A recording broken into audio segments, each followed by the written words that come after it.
देश की जनता जनार्दन को देना चाह रहे थे, उनके मन में एक विश्वास जगाना चाह रहे थे। आपके बच्चे जहां पढ़ते हैं, आपके परिवार की तकदीर जहां संभाली जाती है, उसकी तस्वीर बदल चुकी है। ये जो विश्वास उनको दिलाना चाह रहे थे, वो अब तक की गतिविधियों से सामने आ गया है। इसलिए मुझे ज्यादा कुछ करने की आवश्यकता नहीं पड़ी। कोविड काल में बच्चों की पढ़ाई का जो नुकसान हुआ, लगभग एक साल, मुझे याद है 12 मार्च को मैं दिल्ली में था, किसी को हॉस्पिटल में किसी के स्वास्थ्य की जानकारी लेने गया हुआ था। अचानक टेलीफोन आया था माननीय मुख्यमंत्री जी के कार्यालय से कि कल यानी 13 मार्च को 11 बजे एक आपात बैठक बुलाई गई है, जिसमें शिक्षा मंत्री, स्वास्थ्य मंत्री, चिकित्सा स्वास्थ्य मंत्री, पंचायती राज विभाग के मंत्री और नगर विकास विभाग के मंत्री को उपस्थित होना था। हम सब लोग परेशान थे कि अचानक ऐसा क्या हो गया। और जब वहां पहुंचे तो इस कोविड-19 की महामारी, थोड़ी बहुत चर्चा इसकी दिल्ली में शुरू हुई थी, उसको लेकर चर्चा हुई और निर्णय हुआ कि आज ही से सारे स्कूल, कॉलेज, मस्जिद और सभी सार्वजनिक समारोह बंद कर दिए जाएंगे, क्योंकि इस तरह की एक महामारी पूरी दुनिया भर में है। 1 मार्च को जाकर के हमारे स्कूल पूरी तरह से खुल पाए, यानी लगभग 13 मार्च से 1 मार्च यानी 1 वर्ष तक स्कूल बंद रहे। यद्यपि बहुत सारी गतिविधियां हमारे शिक्षकों ने उस दौरान में संचालित की, वो स्कूल आते रहे, उन्होंने कायाकल्प की गतिविधियों में हिस्सा लिया है। बच्चों के यूनिफॉर्म उनके घर तक पहुंचे, उनके जूते मोजे, उनका स्वेटर, उनकी किताबें, उनका बैग, वो सब स्कूल बंद था। तभी हमारे शिक्षकों ने उनके अभिभावकों के माध्यम से उनके घर तक पहुंचाने का प्रयास किया। और इतना ही नहीं, ये सब अकल्पनीय लगता है कहते हुए, लेकिन ये सच है कि स्कूल बंद थे। लेकिन जितने दिनों तक स्कूल बंद थे, हर दिन अगर मिड डे मील बनता तो जितना ग्राम अनाज एक बच्चे के भोजन पर खर्च होता, उसका हिसाब लगाकर उतने दिनों का अनाज अभिभावकों के माध्यम से उनके घर पहुंचाया हमने। और भोजन पकाने का जो खर्चा होता है, जिसको हम कन्वर्जन चार्ज कहते हैं, वह भी अभिभावकों के खाते में भेजा। तो स्कूल बंद था, बच्चे स्कूल नहीं आ रहे थे, लेकिन हमारे विभाग की बहुत सारी गतिविधियां चल रही थी। और उसी का परिणाम यह है कि जब स्कूल खुला है तो कोई ये स्थिति नहीं है कि दरवाजे बंद हो, स्कूलों में जाले लगे हों, घास उगाई हो, गंदगी हो, अभी उसकी सफाई करें तब चले।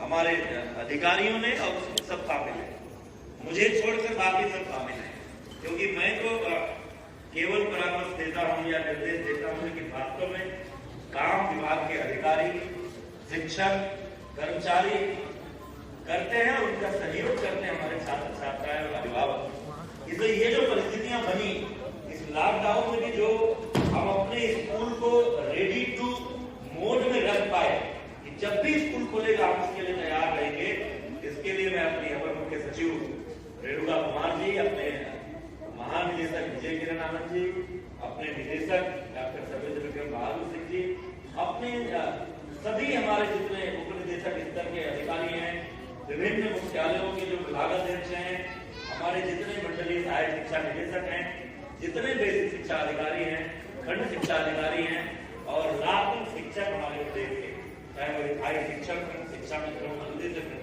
मैं उन सबको, क्योंकि आज ये प्रदेश व्यापी कार्यक्रम है, प्रदेश के सभी ब्लॉक मुख्यालयों को ये कार्यक्रम हो रहा है, इसलिए इस मंच के माध्यम से मैं सबके प्रति हृदय से आभार व्यक्त करता हूँ कि आपने इस लॉकडाउन के समय में भी, इस महामारी के समय में भी, जैसे हम अपने घर को सजा संभाल कर रखते हैं, उसी तरह से अपने स्कूलों को और अपने बच्चों को सहेज कर आपने रखा है।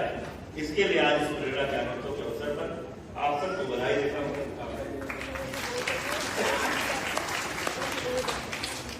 आज का ये कार्यक्रम आप ये मत समझिएगा कि केवल गोसाईगंज में हो रहा है। आज का ये कार्यक्रम पूरे उत्तर प्रदेश के हर ब्लॉक बात में कहीं ना कोई मंत्री, कोई ना कोई सांसद, विधायक, अधिकारी वहां पर उपस्थित होंगे और इसी तरह का कार्यक्रम चल रहा है। इसी कड़ी में हमारे लखनऊ की गोसाईगंज ब्लॉक के कार्यक्रम में मंच पर उपस्थित हमारे निदेशक बेसिक शिक्षा और एक ऐसे अधिकारी जो केवल प्रशासनिक ही नहीं, अकादमिक क्षमता से भी भरपूर हैं। जब वो आपके बीच में बोलते हैं तो आपको कई बार लगता होगा कि आपका कोई टीचर आपको कुछ सिखा रहा है। वो हमारे ऐसे निदेशक डॉक्टर सर्वेंद्र बहादुर सिंह जी, हमारे उप निदेशक डॉक्टर पवन कुमार, जिनके सौजन्य से ये व्यवस्था यहाँ हमको मिली है, बहुत ही उत्कृष्ट संस्थान का संचालन कर रहे हैं। ऐसे हमारे शरद सिंह जी, मंडलीय सहायक निदेशक लखनऊ PM सिंह जी, हमारे बेसिक शिक्षा अधिकारी दिनेश कुमार, यहाँ के हमारे खंड शिक्षा अधिकारी जिनके उत्कृष्ट प्रयासों के लिए अभी हम लोगों ने उनको सम्मानित किया, हमारे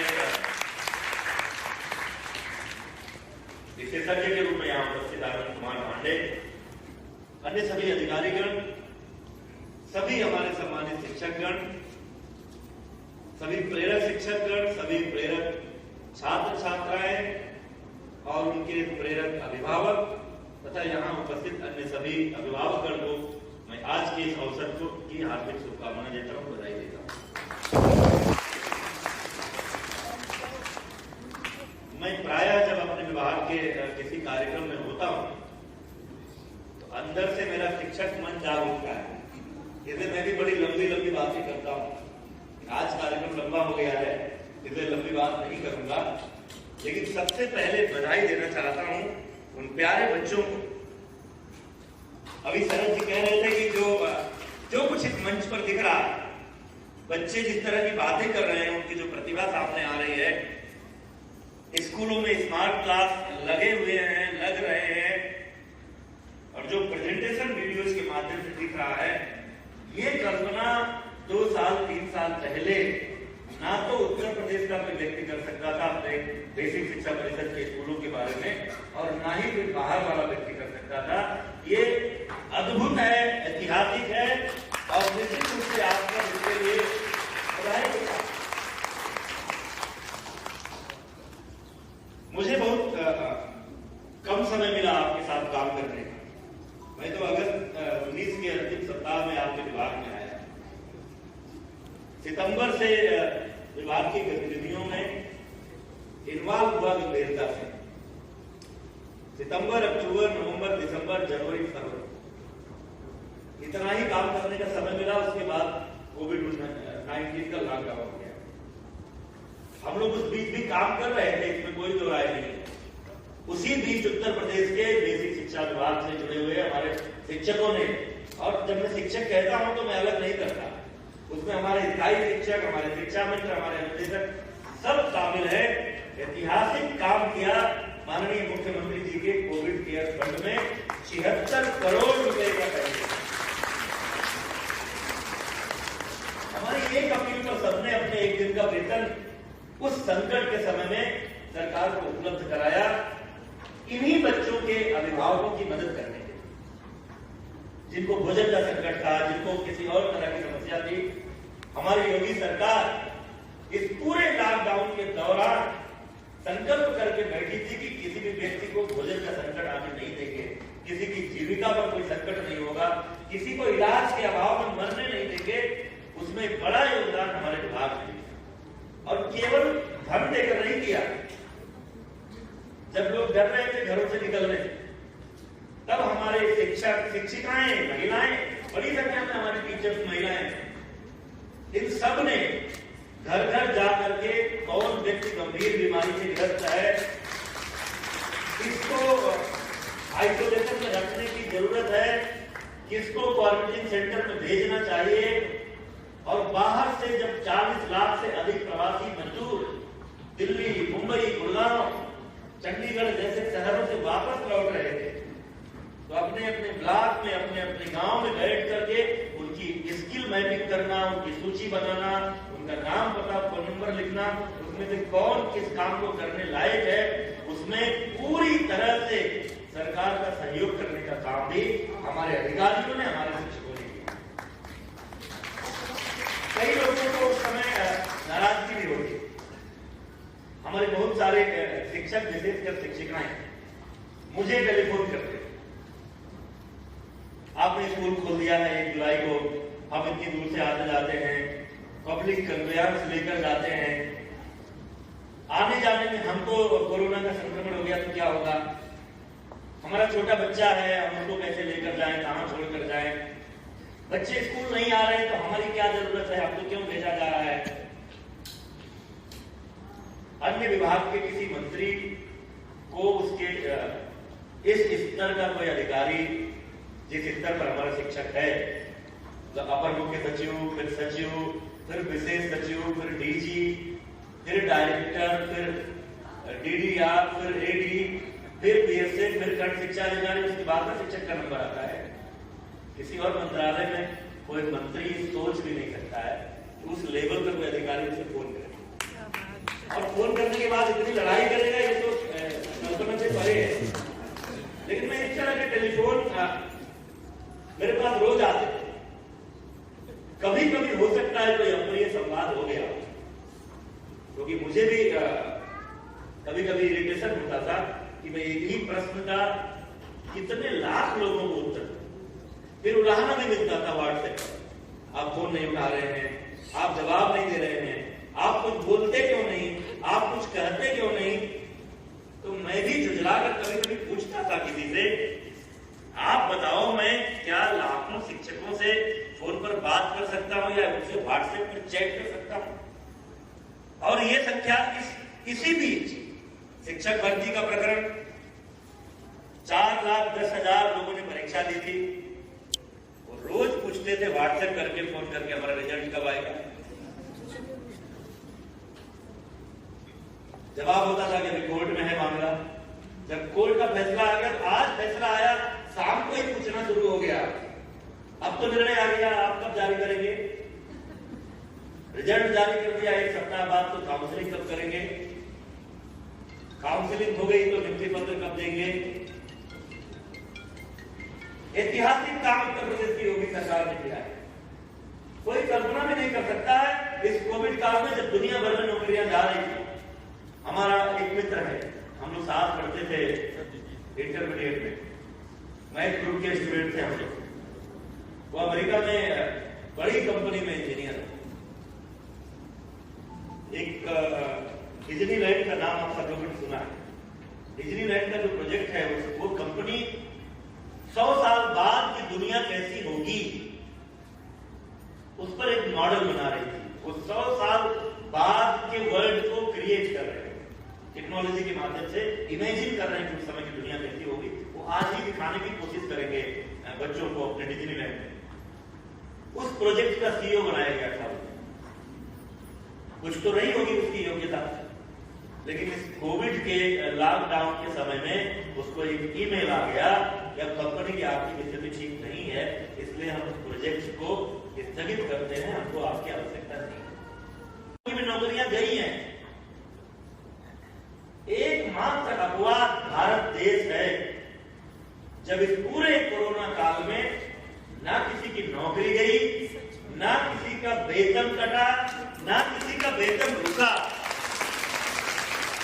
और बल्कि उत्तर प्रदेश में तो, और इसके पहले अगर कहीं किसी विभाग में थोड़ी लेट लतीफी होती रही होगी, 10 तारीख को 15 तारीख को वेतन मिलता रहा होगा, तो इस कोरोना काल में जरूर पहली, दूसरी या तीसरी तारीख को वेतन मिला।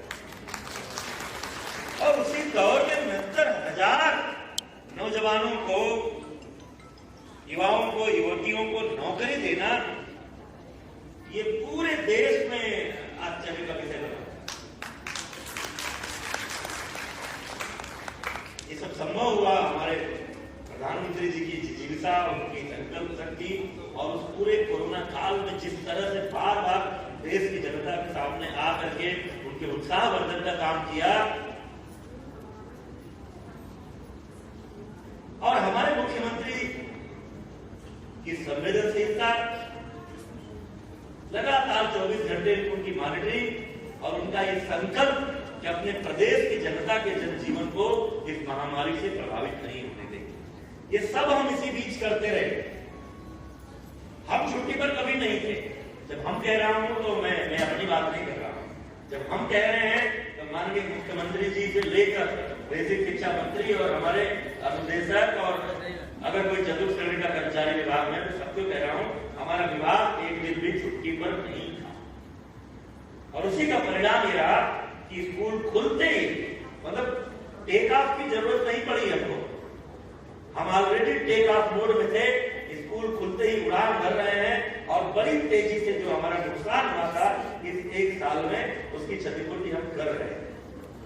मैंने जहां बात छोड़ी थी कि समय कम मिला, 6 महीने इतना बड़ा विभाग है उत्तर प्रदेश का, बजट की दृष्टि से सबसे बड़ा विभाग। लोक निर्माण विभाग को लोग बहुत बड़ा विभाग समझते हैं, लेकिन हमारे उनके बजट में 25,000 करोड़ का, 60,000 करोड़ का बेसिक शिक्षा का विभाग है और 35-36,000 करोड़ का लोक निर्माण विभाग। इतने बड़े विभाग को समझना, मौजूदा स्थिति की समीक्षा करना और फिर आगे चलना ये बड़ा मुश्किल होता है। लेकिन मुझे सुविधा ये थी, सरकार पहले से एक दिशा तय कर चुकी थी। माननीय मुख्यमंत्री जी के मार्गदर्शन में, उनके कुशल नेतृत्व में ऑपरेशन कायाकल्प शुरू हो चुका था। मिशन प्रेरणा लगभग तैयार थी, हमारे आते ही वो लॉन्च हुई। इसलिए हमको आसानी हुई क्योंकि बहुत सारी चीजों को केवल गति देनी थी, कुछ चीजें नया करना था, हम लोगों ने किया। यह एक साथ मिला होता थोड़ा, तो जिस तरह से हम फील्ड में उतरे थे, मेरी संकल्पना ये थी कि मैं एक स्कूल तक पहुंचने की कोशिश करूंगा। उसमें थोड़ी बाधा जरूर आई, लेकिन आप सब लोगों को मैं धन्यवाद देना चाहता हूं कि एक जो दिशा तय की थी सरकार ने, एक जो विभाग में कार्य योजना बनाई थी प्रेरणा के लक्ष्यों को पूरा करने के लिए, मिशन प्रेरणा के अंतर्गत काम करने के लिए, विभाग को डिजिटाइज करने के लिए, शिक्षकों का प्रशिक्षण करने के लिए, छात्र छात्राओं को बेहतर सुविधाएं देने के लिए, स्कूलों का इंफ्रास्ट्रक्चर ठीक करने के लिए, उन सब दिशा में आपने बड़ी तत्परता से काम। अब फिर समय कम है, अभी स्कूल खुला है, एक सरकार के पास 7-8 महीने का समय है। लेकिन मैं ये सोचता हूं कि ये व्यवस्थाएं हर दिन चलती हैं, इनमें एक निरंतरता होती है। फिर चुनाव होगा, फिर सरकार आएगी,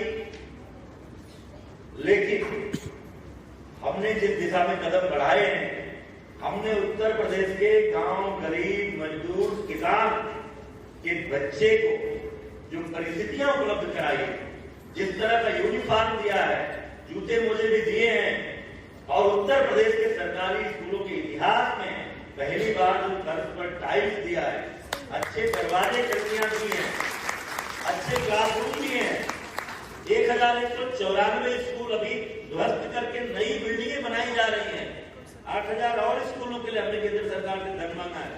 लगातार जो हम ये सब कोशिशें कर रहे हैं, जो दुनिया का सबसे बड़ा टीचर ट्रेनिंग प्रोग्राम निष्ठा के माध्यम से हमने शुरू किया, मानव संपदा पोर्टल के माध्यम से, जिसको सबसे पिछड़ा हुआ विभाग, सबसे धीमी गति से चलने वाला विभाग, सबसे बदनाम विभाग, हर आदमी के टारगेट पर बेसिक शिक्षा विभाग, उसका शिक्षक, उसकी व्यवस्था होती थी, वह विभाग इस समय उत्तर प्रदेश का सबसे मॉडर्न विभाग है। मानव संपदा पोर्टल पर जो हम काम कर रहे हैं, बहुत सारे विभाग आकर हमारे विभाग से सीख कर पूछ कर जा रहे हैं कि पोर्टल को हम अपने डिपार्टमेंट में कैसे लागू करें। छुट्टी के एप्लीकेशन से लेकर तमाम सारे देयकों में भुगतान तक हम लोगों ने ऑनलाइन किया है। स्कूल में योगा का प्रोग्राम शुरू किया है, एसएमसी की रेगुलर मीटिंग शुरू की है। विश्वविद्यालयों में एलुमनाई एसोसिएशन बनते थे या इस तरह के संस्थानों में, लेकिन हमारे बेसिक शिक्षा परिषद के स्कूलों में एलुमनाई एसोसिएशन का गठन हो रहा है, ताकि वो आए, जो लोग वहां से पढ़कर निकले हैं। हम भी किसी प्राइमरी स्कूल से पढ़कर निकले, हमारे बहुत सारे अधिकारी, बिजनेसमैन किसी न किसी प्राइमरी स्कूल से पढ़कर निकले हैं।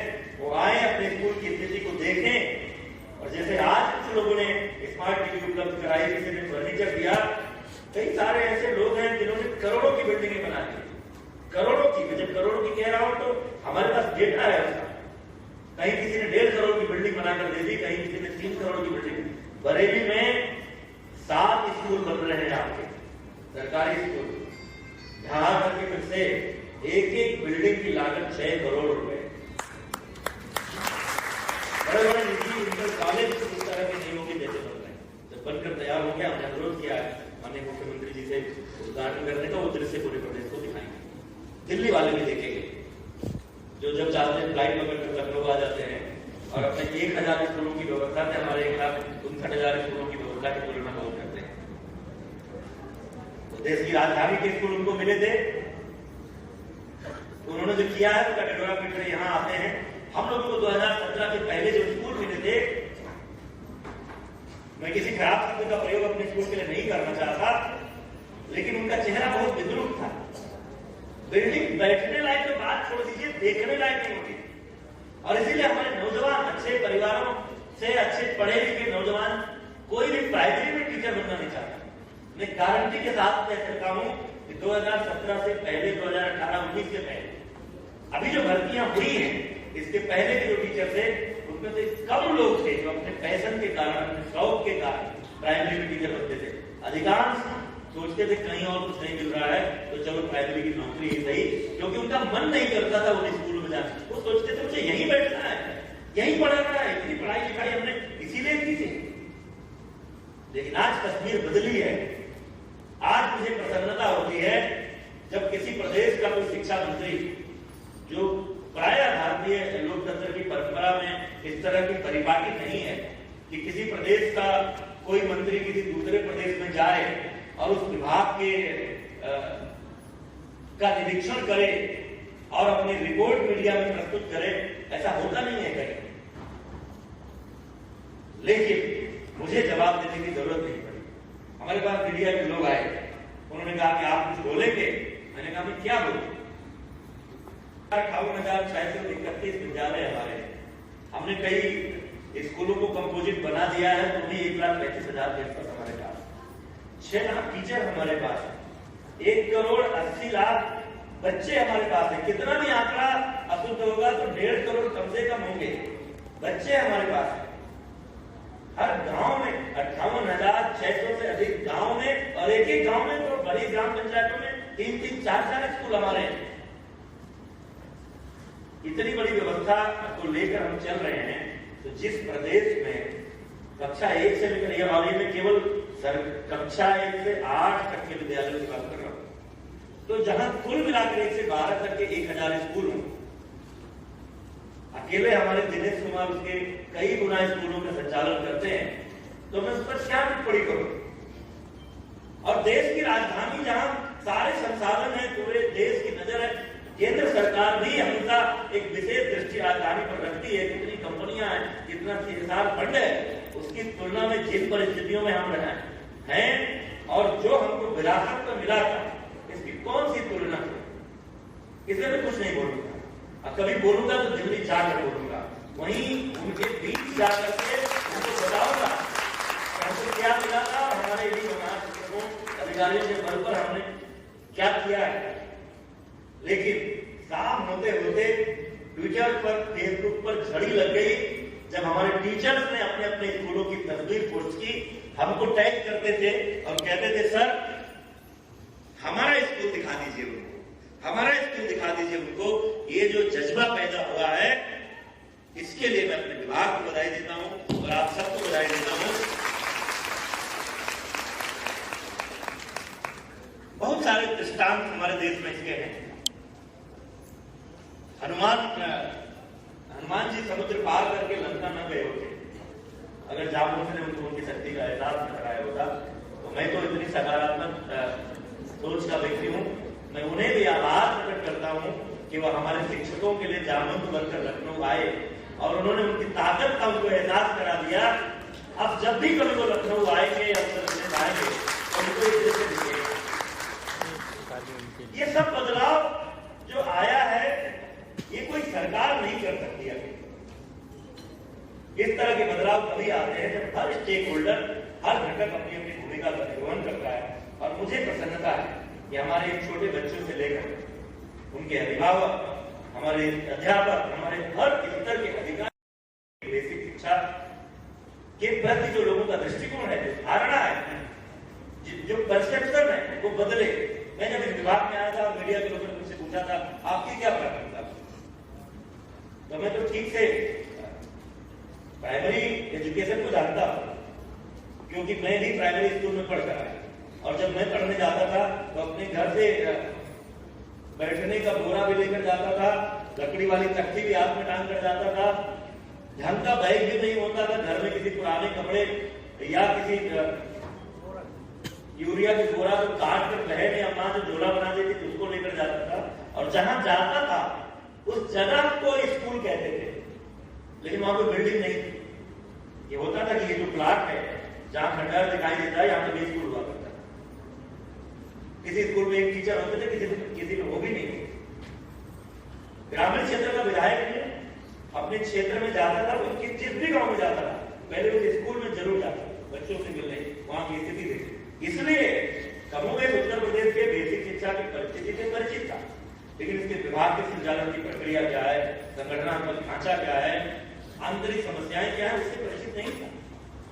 लेकिन तब भी मैंने एक बात कही थी उस समय मीडिया के लोगों के सामने कि मेरा एक ही लक्ष्य होगा कि हमारे मुख्यमंत्री ने जो संकल्प लिया है उत्तर प्रदेश की बेसिक शिक्षा की कार्यान्वयन करने का, वह मिशन पूरा हो और उत्तर प्रदेश के सरकारी स्कूलों, विशेषकर बेसिक शिक्षा के स्कूलों के बारे में स्वयं हमारे प्रदेश के लोगों की, दूसरे प्रदेश के लोगों की जो धारणा है, जो परसेप्शन है, वो परसेप्शन बदले।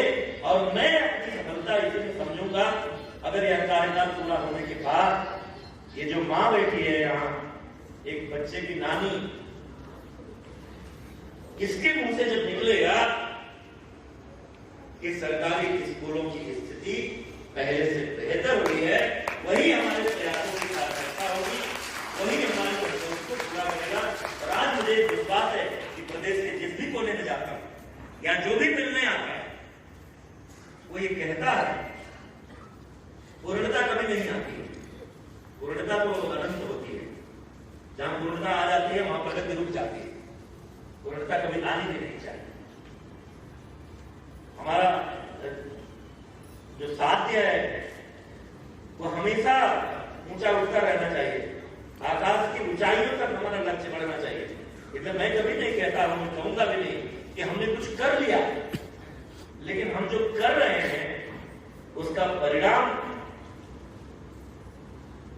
आश्चर्यजनक है, ऐतिहासिक है, अद्भुत है और लोगों को सुकून पहुंचाने वाला है। आज परिस्थिति यह है कि हमारे कई सारे स्कूलों में नो एडमिशन के बोर्ड लगे हैं, अब हमारे स्कूल में जगह नहीं है। हमारे कई सारे स्कूलों में, जिस स्कूल को मैंने अपने एक बार में गोद लिया है, अभी उसका इंफ्रास्ट्रक्चर बहुत खूबसूरत नहीं कर पाया है, तब भी वहां एडमिशन के लिए मेरे पास सिफारिश आती है कि भैया आप गोद लिए हैं, आपका एडमिशन हो जाएगा।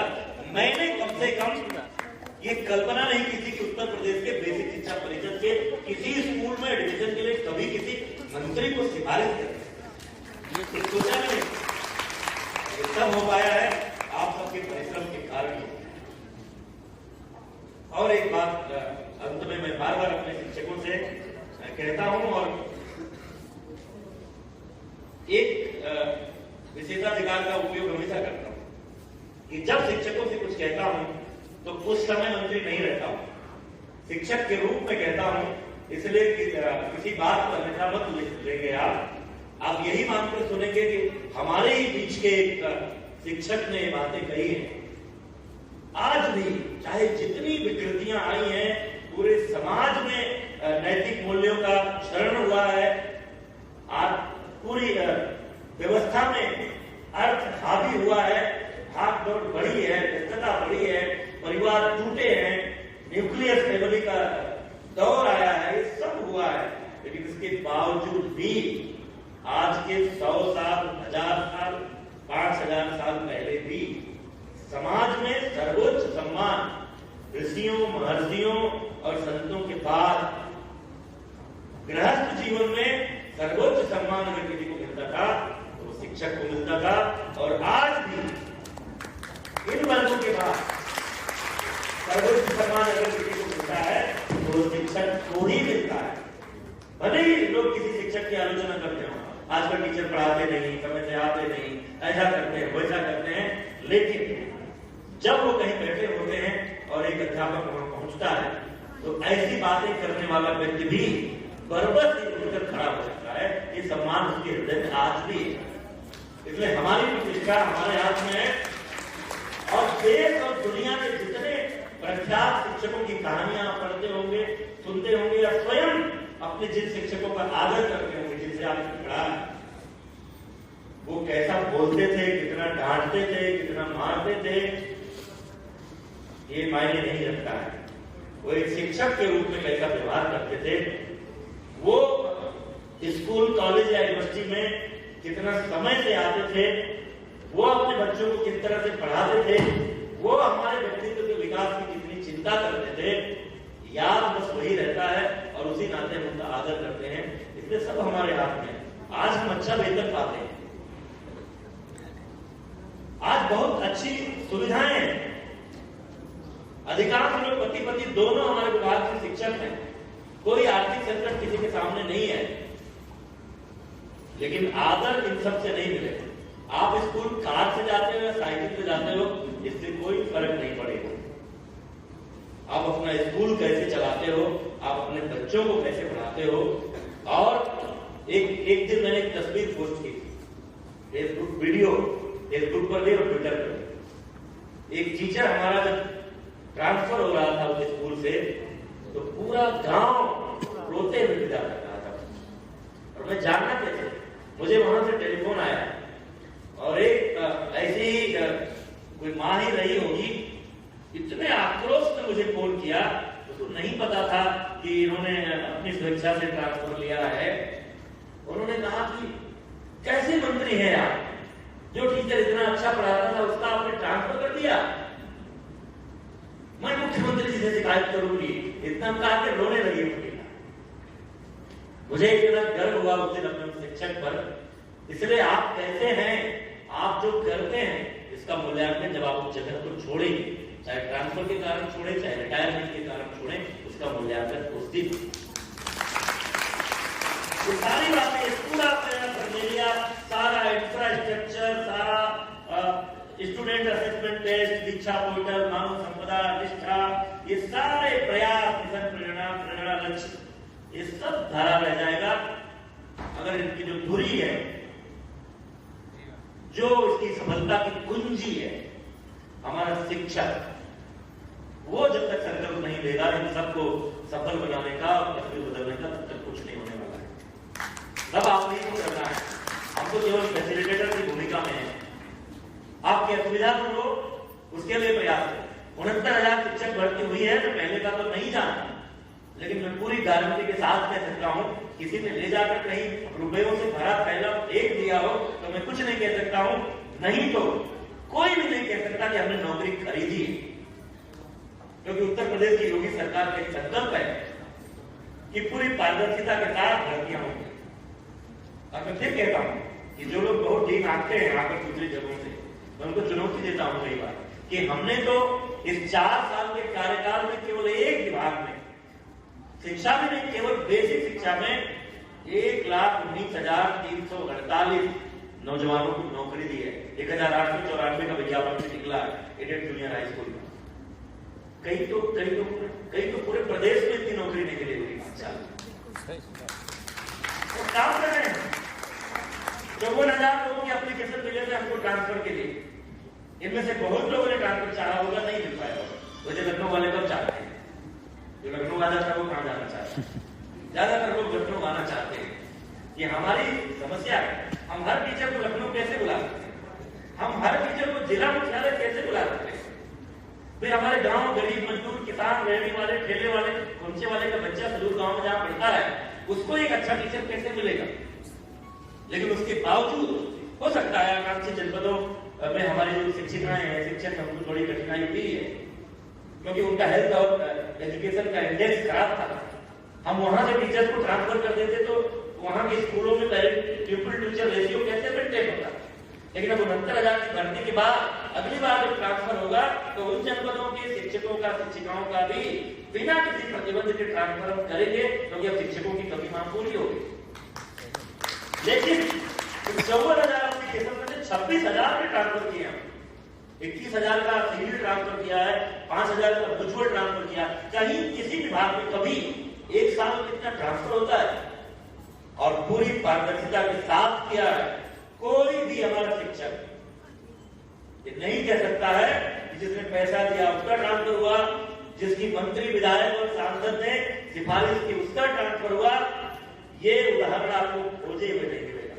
मेरे पास कई लोग आते हैं, कहते साहब हमसे कब इंडेक्स वाले का ट्रांसफर हो गया। मैं बिना डायरेक्टर साहब से पूछे मैं कहता हूं, मैं चुनौती देकर कहता हूं कि ऐसा एक भी केस नहीं हुआ होगा। और फिर उनके सामने टेलीफोन करता हूं डायरेक्टर साहब को, संबंधित विधायक सांसद वहां बैठे होते हैं, और बताता हूं उनको कि देखिए इससे कम इंडेक्स वाले का ट्रांसफर नहीं हुआ है। इतनी पारदर्शिता के साथ आपको सुविधा देने के लिए काम, कई कठिनाइयां हैं हमारे सामने। मैं वो बार बार कहता हूं, तो आपको भी समझना पड़ेगा। अगर उत्तर प्रदेश के 10 जिलों के लोग से 75 जिलों में फैले हुए हैं, तो हम सारे टीचर्स को ट्रांसफर करके उन 10 जिलों में नहीं भेज सकते। हम केवल हापुड़ बुलंदशहर शामली गाजियाबाद नोएडा के मिनिस्टर नहीं है भाई, हमको तो पूरा प्रदेश देखना है। और किसी को जबरदस्ती कहीं नहीं भेजा गया। हम तो 75 जिलों का ऑप्शन देते हैं, आप कहां जाना चाहते हैं जाइए, आप जो जिला सेलेक्ट करते हैं वहीं जाते हैं। मैं ये भी नहीं कहता कि नहीं अब आपको जीवन भर कभी मौका नहीं देगी, सरकार मौका देती है, लेकिन उतने ही एक सेंटेंस है अंग्रेजी में हम लोग पढ़ते थे इंटरमीडिएट में, your freedom ends where my god begins. उतनी ही आजादी, उतनी ही सुविधा आपको मिलेगी जिससे दूसरों को असुविधा ना। आपको सुविधा देने में हमारे किसी जिले के सारे स्कूल खाली हो जाए, बंद हो जाए, ये नहीं कर सकते, लेकिन लगातार ये कोशिशें कर रहे हैं कि शिक्षकों के जीवन की भी कठिनाइयां समाप्त हों। आप सब मेहनत से काम करिए, योगी सरकार आपकी हर सुविधा का ध्यान रख रही है। आजादी के बाद कब खंड शिक्षा अधिकारियों को गाड़ी मिली थी निरीक्षण करने की?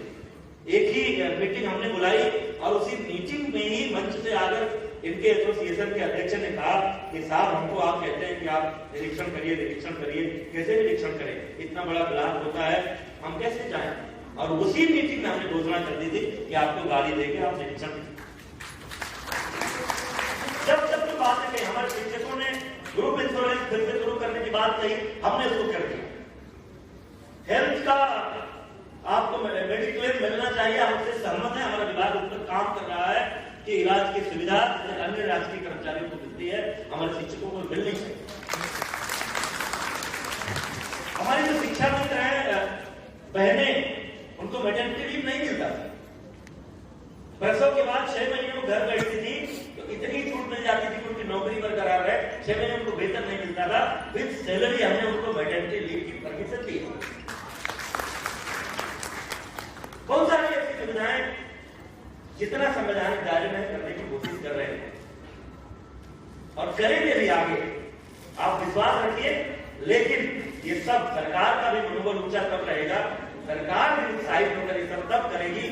आपको क्या लगता है जब माननीय मुख्यमंत्री जी ये बातें सुनते हैं, जब कहीं जाते हैं और जब लोग कहते हैं कि साहब आपने शिक्षा विभाग की तस्वीर बदल दी, तो उनको भी आपके ऊपर गर्व होता है और वो भी सोचते हैं कि जिन शिक्षकों की परिश्रम से ये हो रहा है उनकी जितनी सुविधाएं हो सके हमको देनी चाहिए। इसलिए लॉकडाउन पीरियड में जब एक अधिकारी के ट्रांसफर की फाइल माननीय मुख्यमंत्री जी यहाँ जाती है, उस समय में उन्होंने हजारों ट्रांसफर की अनुमति दी, सिर्फ इसलिए कि अधिकांश शिक्षक अपने वांछित जगहों पर जा सके सुविधा। ये सब हम कर रहे हैं। अब ये विभाग अन्य विभागों से अलग है, या एक परिवार है, इस परिवार में कोई दादा दादी की भूमिका में है, कोई नाना नानी की भूमिका में है, कोई मामा मामी मौसी की भूमिका में है, कोई माता पिता की भूमिका में है, कोई भाई बहन की भूमिका में है। उसी परिवार की भावना से आप सब मिलकर काम करेंगे तो निश्चित रूप से वो दिन दूर नहीं है जब उत्तर प्रदेश का बेसिक शिक्षा विभाग, मैं तो शुभकामना दूंगा यहाँ कि लखनऊ नंबर 1 का जनपद बने। लेकिन मैं जब कल किसी और जनपद में जाऊंगा तो उनको भी यही शुभकामना दूंगा इसलिए ये तो आपकी क्षमता के ऊपर निर्भर करता है। हम तो अपने 75 जनपद और 826 ब्लॉक को सबसे पहले प्रेरक ब्लॉक और प्रेरक जनपद होने की शुभकामना देंगे। जहां जाएंगे वहीं देंगे, लेकिन कौन सा नंबर 1 आता है ये आपका परिश्रम तय करेगा। आज इस मंच में से घोषणा जरूर करता हूँ, इस बार तो समारोह का आयोजन नहीं हो पाया, लेकिन अगली बार जब शिक्षक दिवस पर शिक्षक सम्मान समारोह का आयोजन होगा, जो ब्लॉक सबसे पहले प्रेरक ब्लॉक होगा उसके खंड शिक्षा अधिकारी को, जो स्कूल प्रेरक स्कूल होगा उसके टीचर को, जो जिला सबसे पहले प्रेरक जिला होने का लक्ष्य हासिल करेगा उसके पीएसए को, जिस मंडल में जो जिला होगा उसके एडीवीसी को, इन सब को उस मंच से सम्मानित करेंगे, पुरस्कृत करेंगे, ताकि आपके प्रयासों को पूरा प्रदेश जाने। और आपने से अधिकांश लोगों ने बहुत अच्छा काम किया है, आप सबको जानकारी भी होगी। प्रेरणा मैगजीन हर महीने निकलती है अब, इसलिए आप सब लोग अपने अपने स्कूलों में जो अच्छा कर रहे हो उसकी तस्वीर और उसका एक आलेख लिफाफे में बंद करके डायरेक्टर साहब को या जो लोग भी उसके प्रकाशन में लगे हैं उनको भेजिए, वो लोग छापेंगे, ताकि आपके प्रयासों को पूरा प्रदेश जाने। और एक बात कहकर अपनी बात समाप्त कर रहा हूँ, आज का कार्यक्रम बड़ा लंबा हो गया है।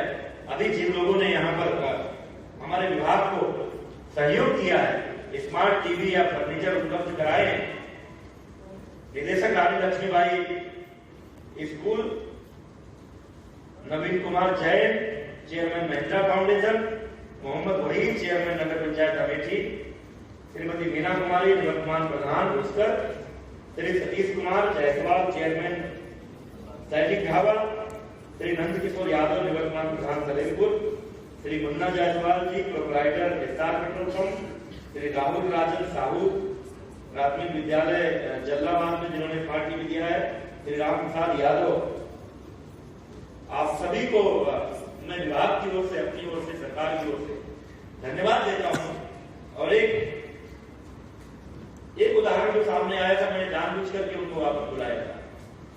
मैं कुछ भी करता हूं तो उसके पीछे कोई रणनीति होती है। जब मुझे बताया गया कि इनके पति भी ये अध्यापक हैं और इनके पति कोई सरकारी सेवा में उन्होंने स्मार्ट टीवी दी है, तो मैं ये उल्लेख इसलिए कर रहा हूं कि हमारे विभाग में तो बहुत से जोड़े ऐसे हैं जो पति पत्नी दोनों हमारे विभाग में ही सेवा में है, और मुझे लगता है 1000 में होंगे। मैं कभी वो डेटा निकलवाऊंगा कि वो 25,000 है, 20,000 है, कितने हैं, या जिनके पति जो हमारे यहाँ टीचर है, महिलाएं जिनके पति अधिकारी हैं विभिन्न विभागों में, व्यवसायी हैं, बड़े ठेकेदार हैं, नेता भी हो सकते हैं, कोई जनप्रतिनिधि हो किसी लेवल पर, या अगर कोई हमारे यहाँ शिक्षक है और उनकी पत्नियां अधिकारी हैं, मैं ये अनुरोध करूंगा कि आप सब किसी की मैरिज एनिवर्सरी पर, किसी के बर्थडे पर, किसी के बच्चे के बर्थडे पर, जो लोग सक्षम हैं सब ऐसा करें, ये मैं नहीं कह रहा हूं, किसी तरह से करें ये भी नहीं कह रहा हूं, लेकिन जो लोग सक्षम है, जिनके मन में आता है कि समाज के लिए कुछ करना चाहिए, इससे बड़ा होने का काम कुछ और नहीं है। वो किसी न किसी स्कूल को चिन्हित करके तमाम सारे पति जो अपनी पत्नियों को कोसते होंगे, कहां तुम्हारी पोस्टिंग हो गई है जहां बैठने को फर्नीचर नहीं है, अगर वो अपनी अपनी पत्नी के स्कूल को फर्नीचर ही उपलब्ध करा देंगे तो हमारे बहुत सारे स्कूलों का कल्याण होगा। और ये सब जो करते हैं मंच में, कई बार हमारी जरूरत को बुरा भी लगता है।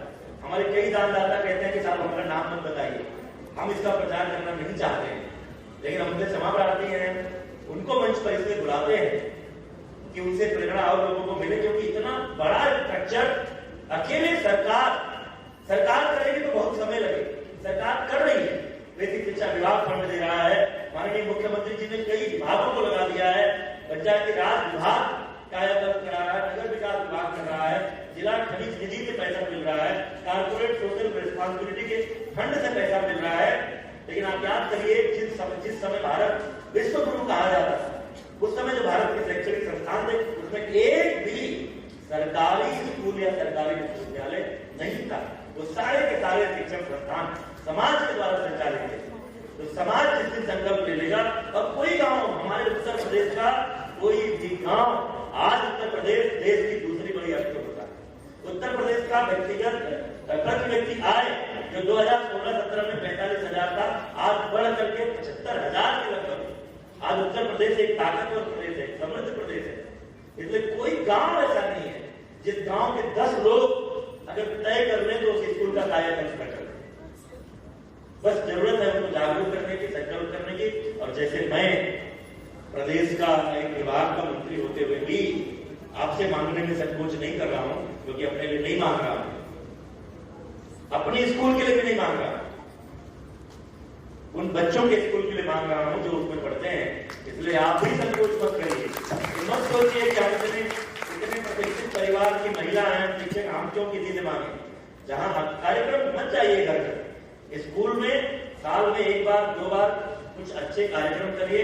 एक तो एनुअल फंक्शन भी करने का आप लोगों को निर्देश है, एलुमनाई एसोसिएशन की मीटिंग करिए और उसमें स्कूल की का उनको भ्रमण कराइए। एक आध कोई अच्छे स्कूल जो सुसज्जित हो सारी सुविधाओं से, उनका वीडियो दिखा दीजिए और ये भी बता दीजिए कि ये फला फला संस्थाओं और फला फला व्यक्तियों के सहयोग से हुआ है। आप विश्वास करिए, आपको मानना ही नहीं पड़ेगा। जाते जाते वहां से लोग कुछ न कुछ आफत करके आपको जाएंगे।